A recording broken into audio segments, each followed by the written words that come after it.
বিশ্বকাপের মাঠের লড়াই শেষ হলেও থামেনি বিতর্ক। স্পেনের কাছে 1-0 গোলে হারের পর পরাজিত আর্জেন্টিনার হতাশার বহিঃপ্রকাশ ছিল সমালোচিত। টেলিভিশন ফুটেজে দেখা গেছে পারেদেসের হাত স্প্যানিশ ডিফেন্ডার গার্সিয়ার গলায়। তারপর গার্সিয়াকে কুস্তিগিরের মতো করে মাটিতে আছড়ে ফেললেন পারেদেস।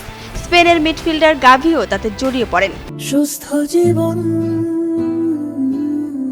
সুন্দর পৃথিবী।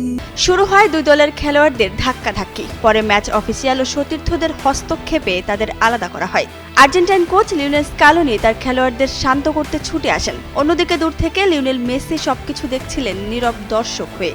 বেশ কিছু গণমাধ্যমের প্রতিবেদন অনুযায়ী এই হট্টগোলের শুরু হয় আর্জেন্টাইন ডিফেন্ডার মোলিনার হাত ধরে। তিনি উদযাপনের সময় স্পেন অধিনায়ক রদ্রিকে চর মেরেছিলেন। রদ্রি তার কাছে ব্যাখ্যা চান। স্পেন তারকা গার্সিয়া ও বোরহা ইগলেসিয়াস তাদের অধিনায়ককে বাঁচাতে আসেন। ম্যাচ শেষে জানা গেছে পারেদেসকে তার আচরণের জন্য লাল কার্ড দেওয়া হয়েছে। পরে ফিফা বিবিসিকে নিশ্চিত করেছে ওই আচরণের জন্য শাস্তিমূলক ব্যবস্থা তারা নেয়নি। কিছুক্ষণের মধ্যে পারেদেসের লাল কার্ডটি মুছে ফেলা হয়েছিল। তবে ম্যাচ পরবর্তী ঘটনায় আর্জেন্টিনার খেলোয়াড় ও কোচিং স্টাফের আচরণ নিয়ে আনুষ্ঠানিক তদন্ত শুরু করেছে বিশ্ব ফুটবলের নিয়ন্ত্রক সংস্থা ফিফা। তদন্তে অভিযোগ প্রমাণিত হলে আর্জেন্টিনার কয়েকজন খেলোয়াড় ও কোচিং স্টাফ শাস্তির মুখে পড়তে পারেন।